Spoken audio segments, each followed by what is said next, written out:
الحمد لله رب العالمين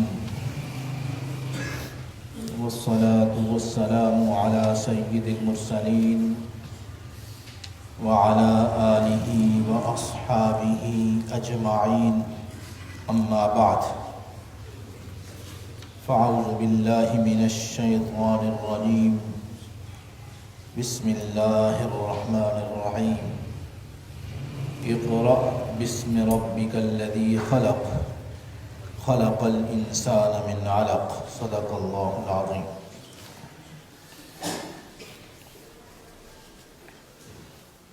سلسلہ کلام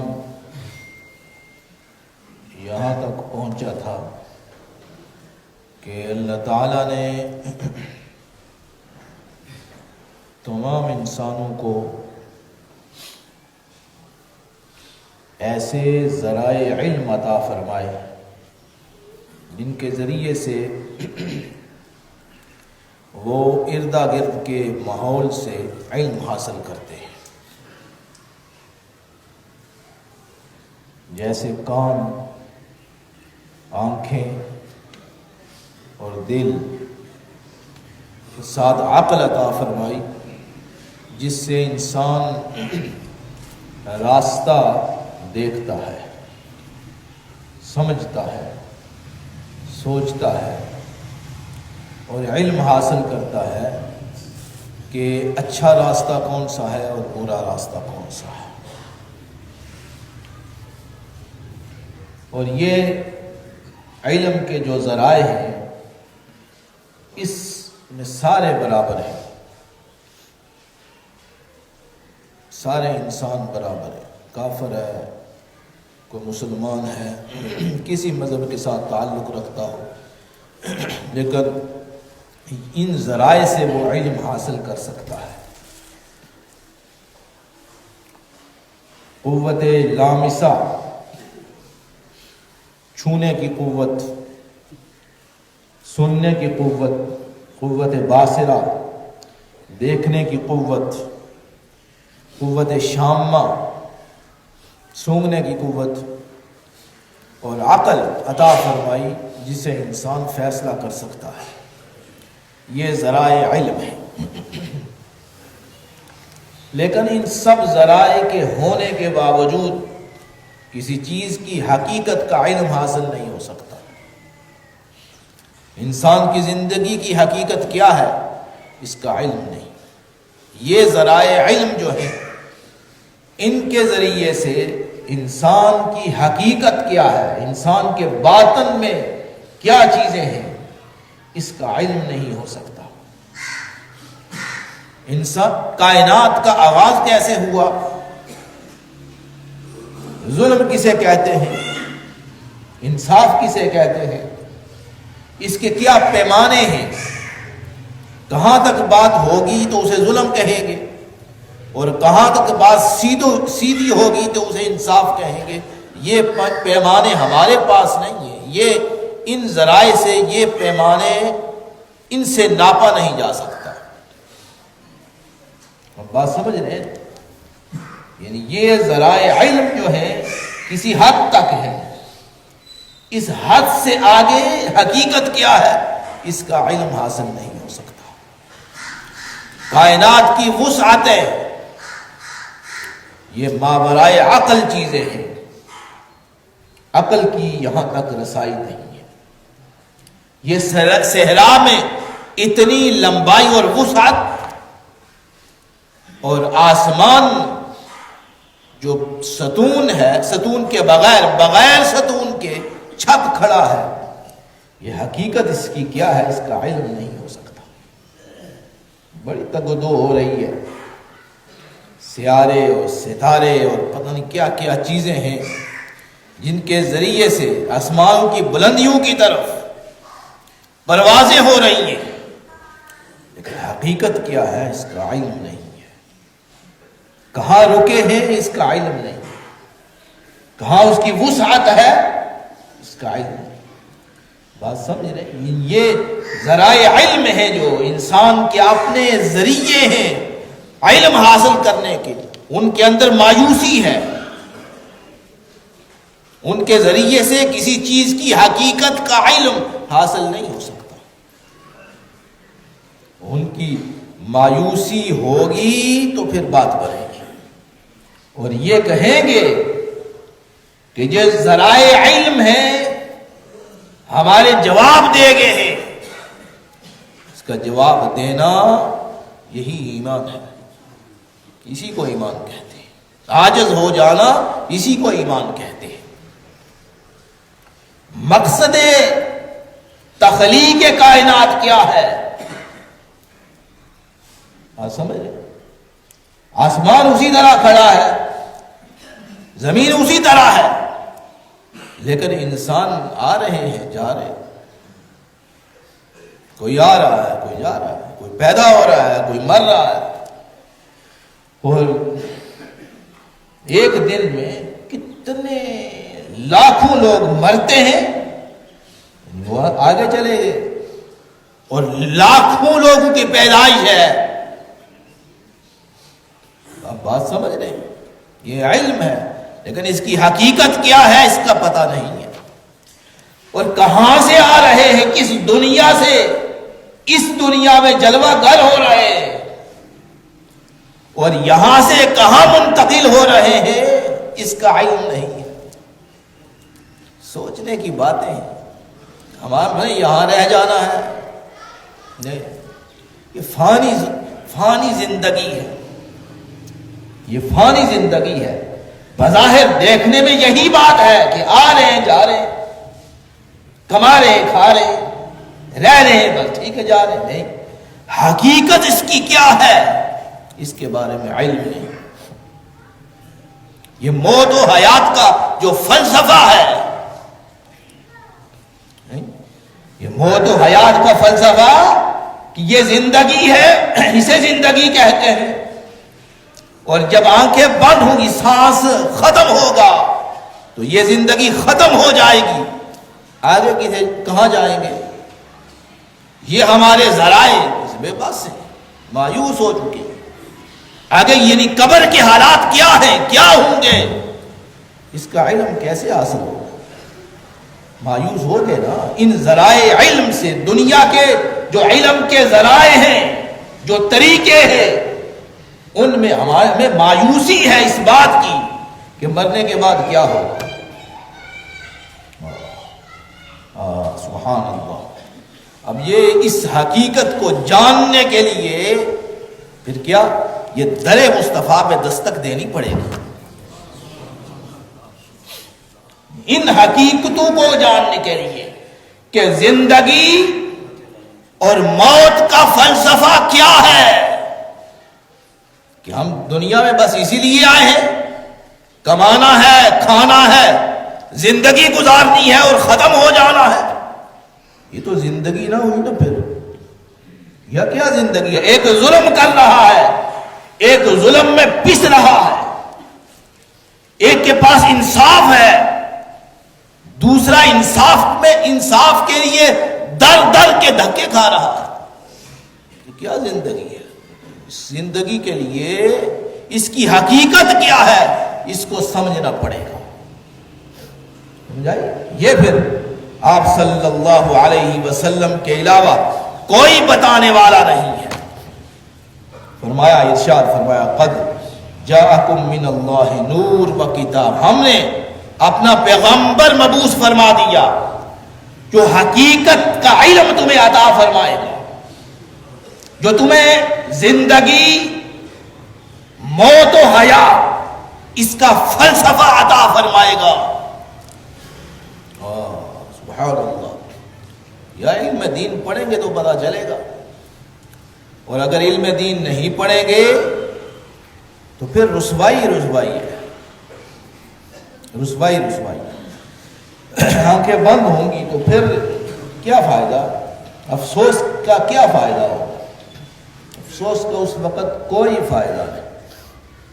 یہاں افسوس کریں تو ہماری زندگی سنور سکتی ہے, یہاں مایوسی اختیار کریں یعنی کس سے, دنیا سے مایوسی, تو پھر ہمیں کچھ حاصل ہو سکتا ہے. ورنہ جس سے جیسے آئے ہیں جانوروں کی طرح کھا رہے, پی رہے, نشے کر رہے ہیں، بس ٹھیک ہے چل رہا ہے نا، جب موت آئے گی پھر پتہ چلے گا، پھر اس کو فائدہ کچھ نہیں ہوگا۔ فرمایا یا ایھا الناس قد جاءکم برہان من ربکم، تمہارے سامنے ہم نے ایک برہان، ایک دلیل کے طور پر آپ صلی اللہ علیہ وسلم کو مبعوث فرمایا ہے۔ مقام رسالت کیا ہے اس کو سمجھو، منصب رسالت کیا ہے اس کو سمجھو، اور اللہ اور بندے کے درمیان ربط، یہ پیغمبر آپ صلی اللہ علیہ وسلم نے یہ ارشاد فرمایا کہ بندے اور خدا کے درمیان ربط ٹوٹ چکا ہے، اور اس ربط کے ٹوٹنے کی وجہ سے ہم کیا مشکلات کا شکار ہیں۔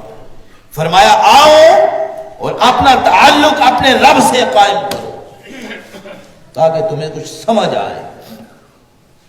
یہ ہے زندگی کا فلسفہ، یعنی اپنا ہمارا تعلق رب سے کٹا ہوا ہے، اس کٹے ہوئے تعلق کو دوبارہ جوڑنے کے لیے ہم نے کیا اپنے پیغمبروں کو بھیجا ہے۔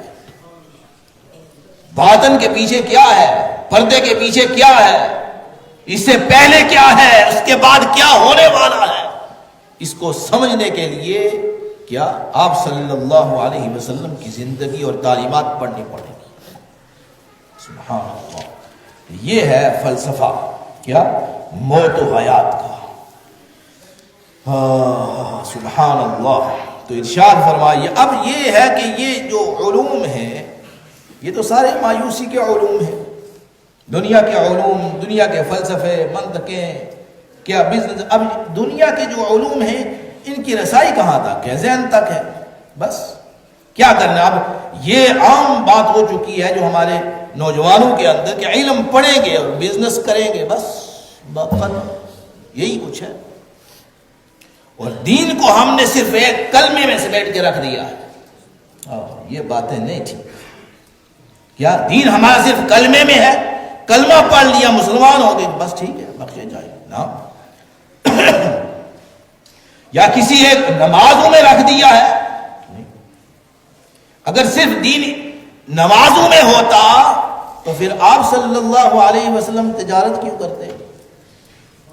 آپ نے تو خبر دینی تھی کہ تم نے تجارت اور بزنس ایسے کرنا ہے۔ اگر صرف دین صرف مسجدوں تک محدود ہوتا تو بازاروں میں آپ کیوں تشریف لے جاتے؟ اگر یہ صرف محدود مسجد تک ہوتا تو عدالتی فیصلے مسجد میں بیٹھ کر کیوں کیے جاتے؟ ہمارا اسلام جو ہے دین اسلام ہمہ جہتی دین ہے، اور ہر شعبہ زندگی میں اپنے کارناموں کو سر انجام دے چکا ہے۔ ہم نہیں اپناتے تو ٹھیک ہے، اپنی مرضی ہے نہ اپنا۔ عدالتی فیصلے اگر ہم دین اسلام کے مطابق نہیں کرتے تو نہ کریں، ہماری اپنی کمزوری ہے۔ اسلام نے تو ہمارے فیصلوں کو مقرر کیا ہے، ہمارے لیے اصول اور قانون وضع کیے ہیں، کیسی باتیں کرتے ہیں۔ قرآن مجید ہر نماز میں ہم پڑھتے ہیں اہدنا الصراط المستقیم، یا اللہ سیدھا راستہ دکھا۔ سیدھا راستہ کیا ہے؟ صرف نماز پڑھنا؟ نہ، ہر شعبہ زندگی کے لیے یہ ہے، ہر شعبہ زندگی کے لیے جس فیلڈ میں جس میدان میں جائیں اس میں ہمارے لیے اسلام نے قوانین مقرر فرمائے، لہذا اس کو اتنا محدود نہ کر دینا آپ کہ اسلام صرف مسجد تک محدود ہے، ڈرائنگ روم تک محدود ہے، وہاں بیٹھ کر اسلام کے جو وضاحتیں پیش کرتے ہیں، کس میں؟ ڈرائنگ روم میں صوفوں کو بیٹھ کر اسلام کی تشریحیں کرتے ہیں۔ اسلام کی یہ تشریح نہیں ہے، اسلام کی یہ وضاحت نہیں ہے، اسلام کی وضاحت وہ ہے جو اللہ اور رسول نے فرمائی ہے۔ اور علم پڑھتے نہیں، علم پڑھا نہیں، اور اسلام اور دین کی تشریح کر رہے ہیں۔ ایسے دین و اسلام کی تشریحیں نہیں کی جاتی، پڑھنا پڑتا ہے پہلے، پڑھنے کے بعد اسلام کی وضاحت کرنی پڑتی ہے، بغیر پڑھے لکھے صرف یہ کہہ دینا کلمہ پڑھ لیا بس ٹھیک ہے وہ پڑھنا. صحابہ اکرام کی زندگی پڑھے. صحابہ اکرام نے اپنی زندگی مبارک ایسی دنیا میں گزاری ہے جیسے گزار رہے ہیں، لیکن اس میں صحابہ اکرام نے ایسے جس طرح اسلام نے جن اصولوں پر چلایا ہے ان اصولوں پر چلے ہیں وہ. تو لہذا اسلام جو ہے ہر شعبہ زندگی کے ساتھ تعلق رکھتا ہے، اور اگر ہم اس کے مطابق نہیں چلیں گے تو ہمیں جواب دہ ہونا پڑے گا، اللہ تعالیٰ پوچھے گا اسے. تو ارشاد فرمایا اب یہ علوم جو ہیں یہ علوم مایوس کر گئے. اب آپ صلی اللہ علیہ وسلم کا علم جو ہے وہ ہمیں کام آیا. آپ نے کہاں سے علم حاصل کیا؟ مزے کی بات، آپ صلی اللہ علیہ وسلم نے کہاں سے علم حاصل کیا؟ نبی کے لیے ایک بات یاد رکھیں، نبی کے لیے غیب کا علم بہت ضروری ہے. اور غیب کا علم کیا ہوتا ہے؟ فرمایا اللہ رب العزت نے ارشاد فرمایا قل فقل انما الغیب للہ. غیب کا علم اللہ کے لیے ہے اور اللہ کے پاس ہے. اور غیب کے علم غیب کا علم، اس کی تشریح ہے، تھوڑی سی وضاحت اس کی یہ ہے، بس موٹی سی تعریف یہ ہے کہ جہاں علم انسان کے علوم کے جتنے ذریعے ہیں سارے جواب دے جائیں، اس کے بعد جو ہے وہ علم غیب آتا ہے. انسان کے علم کے ذرائع جو ہیں جتنے ہیں، جہاں کام کرنے چھوڑ جائیں وہاں سے پھر کیا؟ وہاں سے غیب کا علم شروع ہوتا ہے. آسمان کے علم، آسمان کے اندر کا علم جو ہے یہ کون جانتا ہے؟ کوئی نہیں جانتا. یہ آپ صلی اللہ علیہ وسلم نے اس کی خبر دی. یہ علم غیب ہے.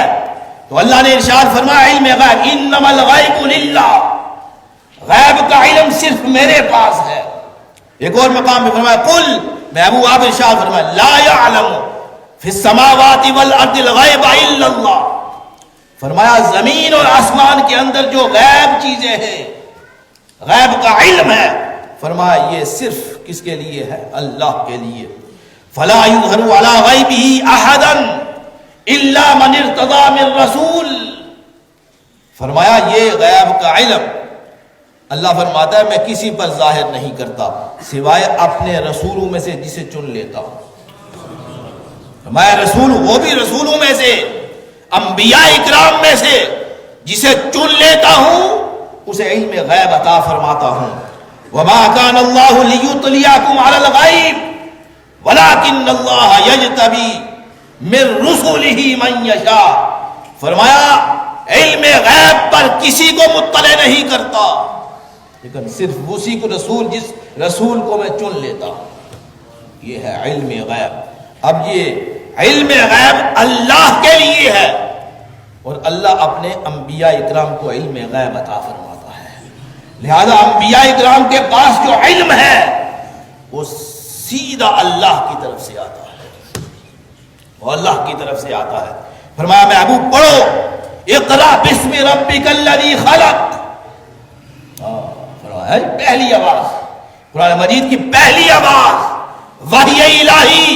فرمایا اقرا بسم ربک الذی خلق. فرمایا اپنے رب کے نام کے ساتھ پڑھو جس نے تجھے پیدا فرمایا ہے. وعلمک، پھر ایک اور مقام پہ فرمایا وعلمک ما لم تکن. یہ ہے علم، یہ آپ صلی اللہ علیہ وسلم کو علم اللہ نے عطا فرمایا. وعلمک ما لم تکن تعلم. محبوب جس چیز کا علم آپ کے پاس نہیں تھا سارے علوم سے ہم نے آپ کو نواز دیا ہے. وعلمک ما لم تکن تعلم. یہ لفظ ما یہاں آیا ہے، پھر من اور ما کی تشریح تو بہت ہو چکی. ما کا لفظ آیا ہے وعلمک ما لم تکن تعلم. محبوب جو چیز آپ نہیں جانتے تھے ہم نے آپ کو عطا فرما دی ہے. وَقَالَ فَضْلُ اللَّهِ عَلَيْكَ عَظِيمًا. یہ آپ پر بہت بڑا اللہ کا فضل ہے. اب حضور کے علوم کا پتہ چلا، منصب نبوت کا پتہ چلا آپ کو، معرفت نبوت کیا چیز ہے. ان سے براہ راست اللہ بات کرتا ہے، اللہ براہ راست ان سے کلام فرماتا ہے. ایک اور مقام فرمایا سنقرئک، محبوب ہم آپ کو پڑھائیں گے، الفاظ ہیں، فرمایا سنقرئک فلا تنسى، اور ایسا حفظ عطا فرمائے دیں، ایسا حافظہ اور قرآن مجید ایسا حفظ آپ کو کروائیں گے کہ آپ کبھی نہیں اسے بھول پائیں گے۔ ہاں یہ علوم مصطفیٰ ہے۔ اللہ نے کتنا علم عطا فرمایا کوئی پتہ نہیں، اور محبوب نے کتنا علم حاصل کیا کوئی پتہ نہیں۔ یہ اپنے اپنے پیمانے لے کر ناپنا شروع کر دیتے ہیں کہ آپ کا اتنا علم ہے اور اتنا علم نہیں، فلاں چیز کو جانتے ہیں اور فلاں کو نہیں، میں کیا بتاؤں۔ اللہ تعالیٰ فرماتا ہے کہ ہم نے علم کی اتنی وافر مقدار عطا فرمائی ہے، وَكَانَ فَضْلُ اللَّهِ عَلَيْكَ، یہ اللہ کا بہت بڑا آپ پر فضل ہو گیا ہے۔ اور اپنے عقل کے پیمانوں پر اور اپنے عقل کی رسائی تک حضور کے علم کو ناپنا شروع کر دیتے ہیں، کیسی بیوقوف کی بات ہے، بیوقوفانہ بات ہے۔ اور یہ کیس کہ فلاں چیز کا علم ہے اور فلاں کا علم نہیں، نا کیا بتا۔ اللہ فرماتا ہے ما لم تکن تعلم، جس چیز کا آپ نہیں جانتے تھے ہم نے آپ کو اس کا علم عطا فرما دیا۔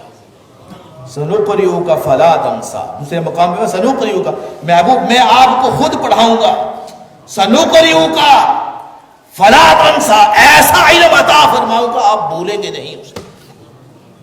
لو انزلنا هذا القرآن، یہ علم ہے، یہ علم مصطفیٰ، یہ علم مصطفیٰ ہے جو براہ راست اللہ سے آپ کو ملا ہے اور لوگوں میں تقسیم کیا گیا۔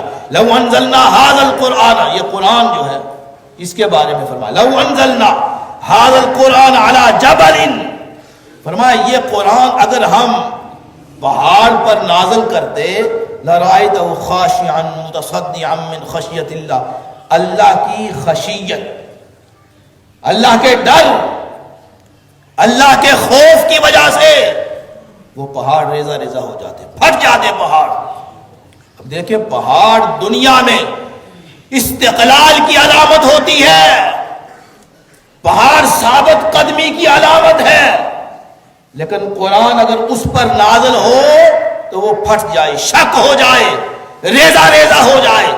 لیکن قلب مصطفیٰ تھا جس نے اپنے قلب کو سارے کا سارا قرآن اس میں سمو دیا گیا، وہ ہلا بھی نہیں۔ پہاڑ جو استقلال کی علامت، ثابت قدمی کی علامت، قرآن اس پر نازل ہو تو وہ ریزہ ریزہ ہو جائے، اور قلب مصطفیٰ کی اتنی قوت کہ سارے کا سارا قرآن سینہ مصطفیٰ میں آ جائے، پھر وہ اپنی جگہ پر قائم رہے۔ یہ ہے سینہ قلب مصطفیٰ۔ ایک اور مقام پہ فرمایا قاف والقرآن المجید، قسم ہے، قاف کا معنی کیا علماء کرام نے، فرمایا قسم ہے قوت قلب مصطفیٰ کی جس کے اندر پورے کا پورا قرآن سما گیا۔ فرمایا قلب مصطفیٰ، سینہ مصطفیٰ صلی اللہ علیہ وسلم اتنا قوی تھا، اتنا مضبوط تھا جس میں سارے کا سارا قرآن سمو دیا گیا۔ لو انزلنا هذا القرآن على جبل لرأيته خاشعا متصدعا من خشية الله فأوحى إلى عبده ما أوحى۔ فرمایا محبوب آپ بات کرتے ہیں تو آپ خود تو نہیں بات کرتے، ہماری طرف سے وحی آتی ہے تو آپ بات کرتے ہیں۔ پتہ چلا آپ کو کہ نبی کون ہوتا ہے؟ نبی وہ ہوتا ہے جو براہ راست اللہ سے جڑا ہوا ہوتا ہے، ہر وقت اس پر اللہ کی تجلیات کا نزول ہوتا ہے، اللہ کے فرشتے اس پر نازل ہوتے ہیں، اور وہ علوم، وہ فیض اللہ سے لے کر مخلوق خدا میں وہ تقسیم کرتے ہیں۔ اللہ رب العزت سمجھ کے عطا فرمائے۔ وما علینا الا البلاغ۔